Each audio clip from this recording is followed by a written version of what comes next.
What's up, sports bettors? So this is a really quick strategy video. A lot of people, they just want to know the picks, but some people care more about the math, the strategy. Why is this play profitable? Why does this play have an edge? So I'm going to be taking you through 10 picks across a few different platforms, including Underdog, Bovada, and again, the point of this video is to explain the strategy, right? We bet on Christian Guerin at minus 125. You can see I hit it right here on Bovada for 625 bucks. The line's already down to minus 140. So that's like the first concept you need to realize as a sharp sports bettor is great lines, they're not going to last forever, right? Sports books, you're kind of in a war with them. You're trying to pick them off when they're giving you too much value, a play that has too much profit margin.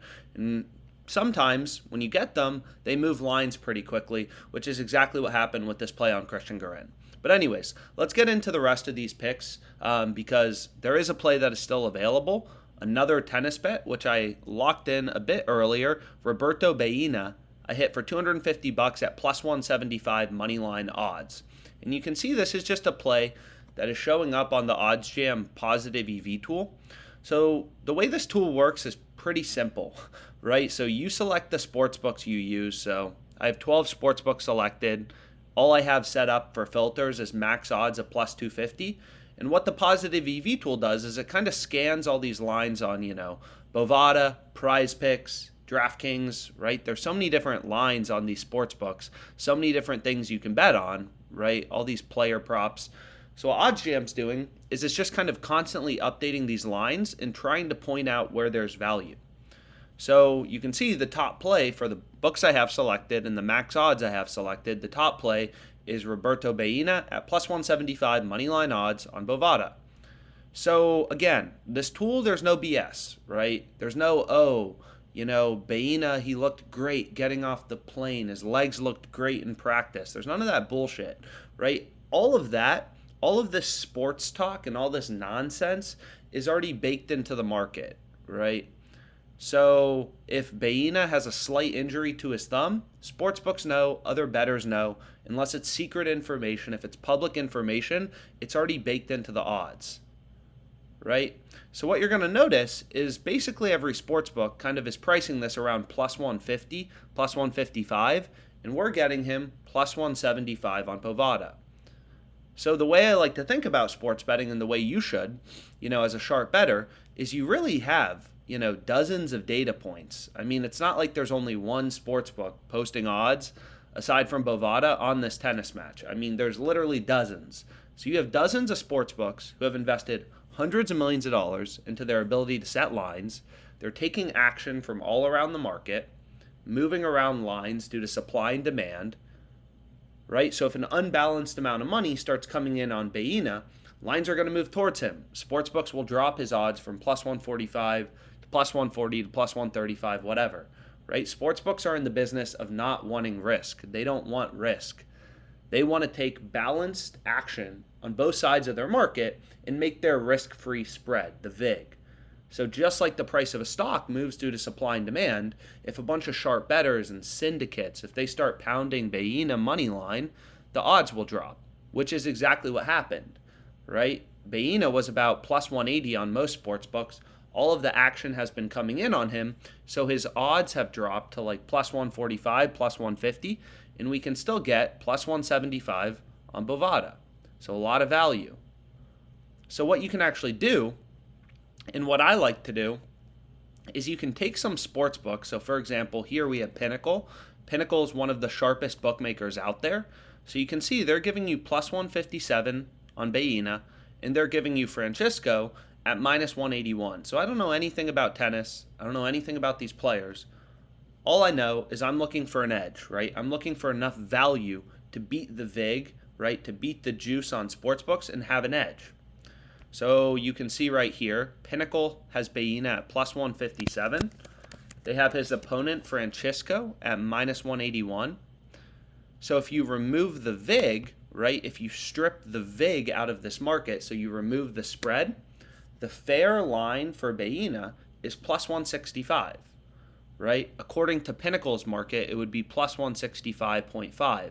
So this no VIG odds column is weighting every sports book in the market, right? Every single sports book is considered in this odds jam, no vig odds column, not just Pinnacle. But you can see, according to Pinnacle, they're giving Baena a fair line of plus 165.5, and we're getting him plus 175. So we're getting better odds than the no vig odds, right? So another way you can think about this is it's kind of like, okay, you can imagine if Pinnacle, if they're saying, hey, this bet should be priced at plus 157, you have a bunch of different sports books. DraftKings is saying, hey, this bet should be plus 145, FanDuel plus 154. We're getting plus 175 on Bovada, seems pretty good, right? But if you want to quantify that mathematically, what you can do is you can take these sports books, put their odds into a no vig odds calculator, and what this calculator does is it strips out the vig and tells you the true odds according to that sports book, right? And your positive EV bets, you're always going to be getting better odds than the no vig odds. It's kind of like the no vig odds is, hey, we know, based on where all these books are setting the line, or you can think about it, if you knew a stock was worth $10 and it's like, hey, on Bovada you can buy it for $9. You're always getting value. You're always getting better odds than the no vig odds. You're getting a discount to what the odds really should be. So it's kind of like if there were, hundreds of different stock exchanges giving you a price for Facebook. And it's like on all these different stock exchanges, Facebook is like, 150, 145, 157 bucks. And then you can get it at a steep discount, so a lot of value on Bovada. That's something you'd want to take advantage of. And you don't have to know anything about this specific player because it's all baked into the odds. It's all baked into the market. So that's the first play I ended up going with. So again, it looks great to Pinnacle's market, right? The no vig line would be plus 165.5. We're getting plus 175 on Bovada. We can put in DraftKings market, plus 145, minus 190. And hey, take a look. The no vig odds is plus 160.5. We're getting plus 175 on Bovada. So this play looks great to DraftKings market as well. So again, you can do this for every sportsbook if you want to, but OddsJam kind of does it automatically for you, right? OddsJam is literally just scanning through the market, constantly updating lines, trying to point out for the filters and the books you have set up, where the value is. So that's the second play I went with on Bovada. Now, some of the bets I go with, which you can see right here, we have some all-star game bets. Some are from the EV page, so we can see right here, we have a tennis play under 23.5 games. Again, you don't have to know anything about tennis. I probably haven't watched a tennis game in, years, and probably won't watch one for another few years as well. But the point is it doesn't matter, right? Everything is baked into the market. We have dozens of sports books telling us this line should be priced around minus 140. We're getting it minus 119 on Prize Picks in a 5 flex.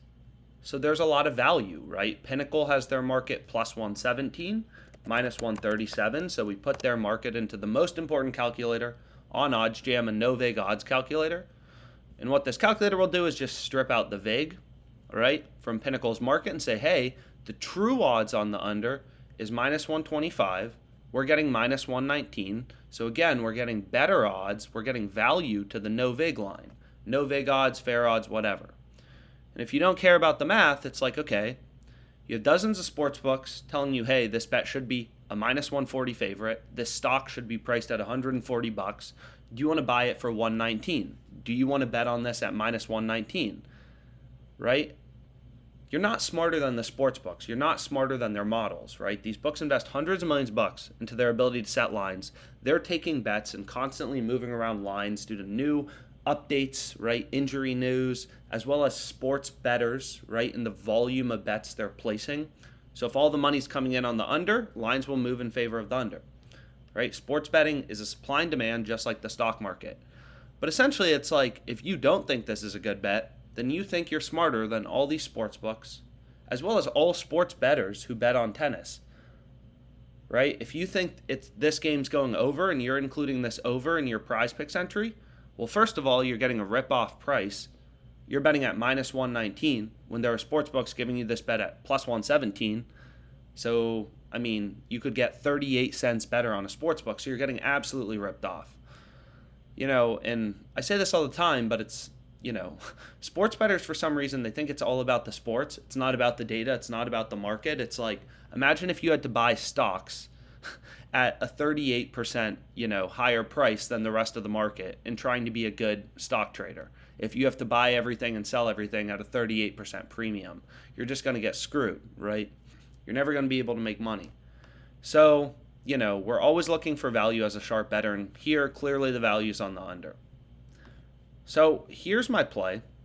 Now you may be like, okay, where did these other plays come from? LeBron over 5 rebounds. And this is a middle. So I took LeBron under 6.5 rebounds on underdog and him over 5 rebounds on prize picks.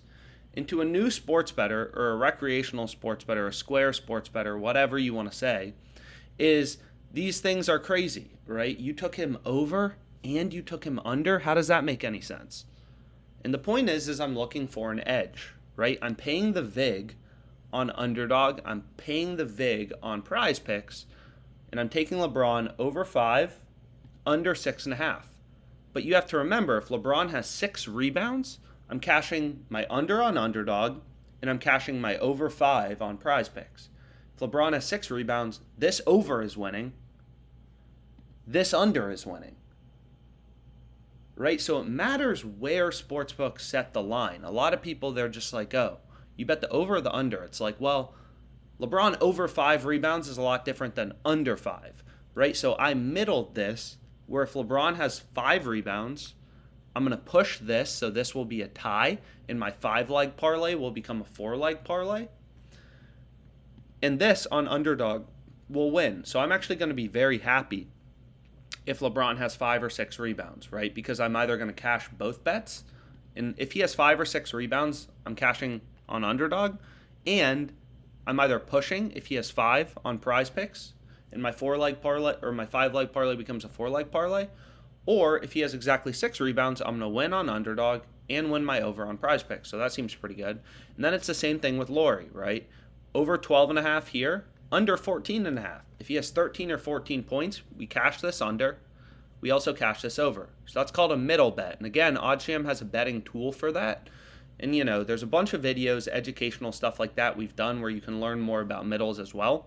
But hopefully this was helpful. Feel free to reach out with questions. I'll put my email and stuff like that. Let's make money, guys.